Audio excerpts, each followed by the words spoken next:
Last time we were talking about how Japan had invaded China in 1937 and how Mao Zedong and Chiang Kai-shek stopped fighting against each other while the Japanese were invading China so they could focus on fighting against the Japanese. The Chinese end up just using guerrilla tactics, which is a lot of hit and run tactics. You just do damage to the enemy and back away, but they're never able to do a whole bunch of damage to Japan. It's not until the United States drops 2 atomic bombs on Japan in 1945 that the war comes to an end. And during World War II there, Chiang Kai-shek, he was the ally mainly for the United States and such.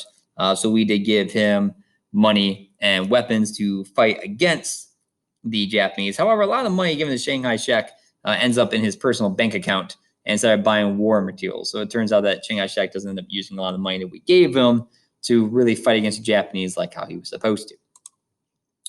Go ahead and make a bullet and write down Communists in Control 1949. So bullet, Communists in Control 1949.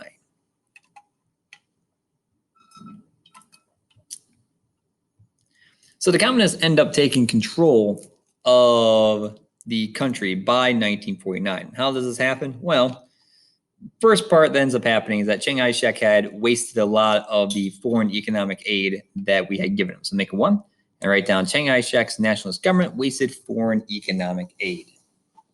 So a lot of money that we had given him, as I said before, kind of wound up in his personal bank account instead of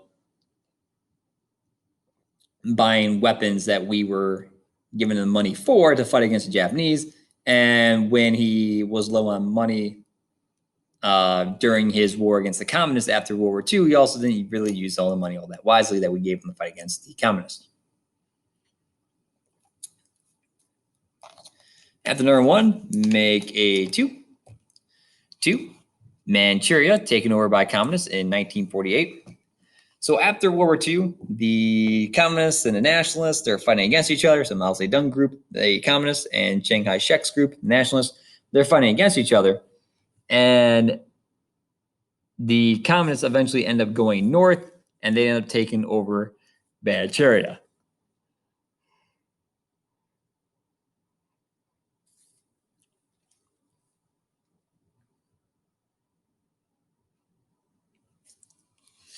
So let me show you kind of the map looks like. So right after World War II, the areas in red are the communists. Okay, so that's the communists, that Mao Zedong's group.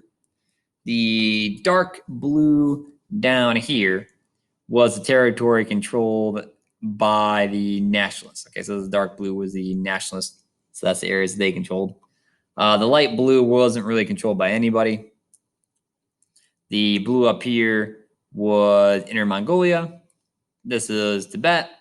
And then this was the Uyghurs. All right, so that's kind of like how the map looked. Now, these two guys don't really matter right now. So the main ones that matter is the one here in red and the dark blue down here. So what ends up happening is for Mao Zedong's group, they eventually end up going north, taking over Manchuria, which is territory here. And then they end up kind of pushing down south against the nationalist group. And by the time the war is over in 1949, the communists, which are in this map are all in purple, the communists had eventually pushed the nationalists completely out of China, and the nationalists were in the areas in gold. So now Taiwan, right there, that is where the Republic of China, that's Dr. Sun Yat-sen's group, the nationalists, Chiang Kai-shek's group, that's where they end up winding up, while the play area here in purple is then what we think of as China now. That's the communists that end up winning there. And after they take over control of this area, they do eventually then end up expanding out to here and taking over Tibet and the Uyghurs as well.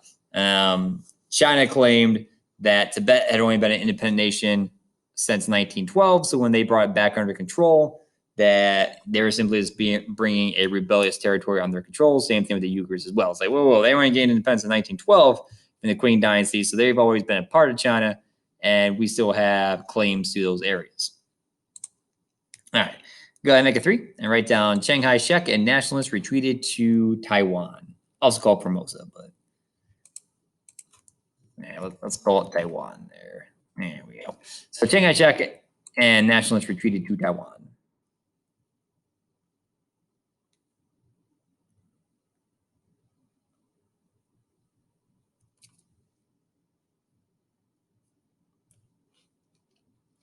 So Mao Zedong is the leader now of China. So now he is in charge. And once again, there's a picture of Mao Zedong there.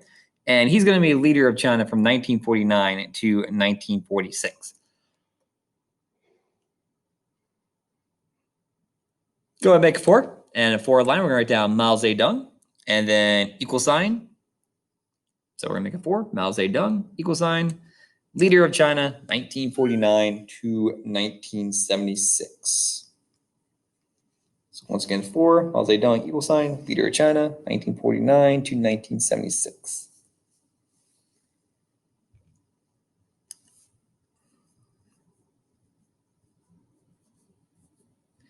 So Mao Zedong is now in charge. So now that Mao Zedong is in charge, what does he want to do? Go ahead and make a bullet and write down economic changes under Mao. So bullet, economic changes under Mao. So Mao's in charge. What does he end up doing? Well, he has a couple ideas, and he put these ideas into 5-year plans. His first 5-year plan was about producing more coal, electricity, iron, and steel. So that's kind of his first idea. Is like, hey, we need to make China into an industrial nation. So he tries to get a whole bunch of people to produce iron just like in their backyards, being like, hey, here's a piece of iron. Now make this into good iron. Except trying to have someone make good iron in their backyard, not really the best way to go about it. So you had all these people kind of making these furnaces that really just weren't that good. They couldn't melt the iron all that well. So China ends up producing a lot of very low quality iron from 1953 to 1957 during the first 5-year plan. As that things didn't go well, but the iron doesn't really end up taking off because, well, it's a whole bunch of like junk iron that really isn't any good. That then leads to the Great Leap Forward. You're going to make a 1 and write down Great Leap Forward. All right, so what ends up happening is that Mao Zedong is like, all right, so first 5-year plan didn't work. Let's try a new idea. So this is then the second 5-year plan called the Great Leap Forward. The idea of the Great Leap Forward was to produce more food. It's like, all right, so maybe we're supposed to be an industrial nation, making like, iron and steel and so forth. Maybe we need to be an agriculture nation and produce so much of food. So that was kind of the idea of the Great Leap Forward. So all these peasant farmers, they end up getting organized into communes. Communes basically says that, hey, instead of you farming your land, instead you and 4 other people are going to farm all your properties together. Teamwork go. Except the problem with teamwork go is that people are greedy. So if you get paid the same amount of money, regardless of how much effort you put in to farm, all 5 of those properties, why would you try all that hard? So what ends up happening, they end up producing less food rather than more food. The government ends up collecting more food from the population than what they did before, because the government was going to sell that food and make money. So they're going to sell that food on the market, make money. Except they don't find any sellers really, and they end up taking too much food away from the farmers. So this leads to a famine. Famine is when you don't have enough food to feed everybody, and this leads to about 14 million people dying during the Great Leap Forward. Go ahead and make a 2. We're going to write down 14 million deaths. So 14 million deaths. So government mismanagement of the peasants, forcing them into communes that just doesn't work producing more food. Government mismanagement of collecting that food and then not being able to find sellers. All that led to a famine of there being not enough food for people and leading to 14 million deaths.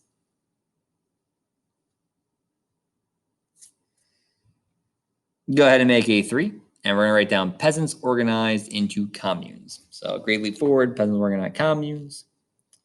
So 3, peasants organized into communes.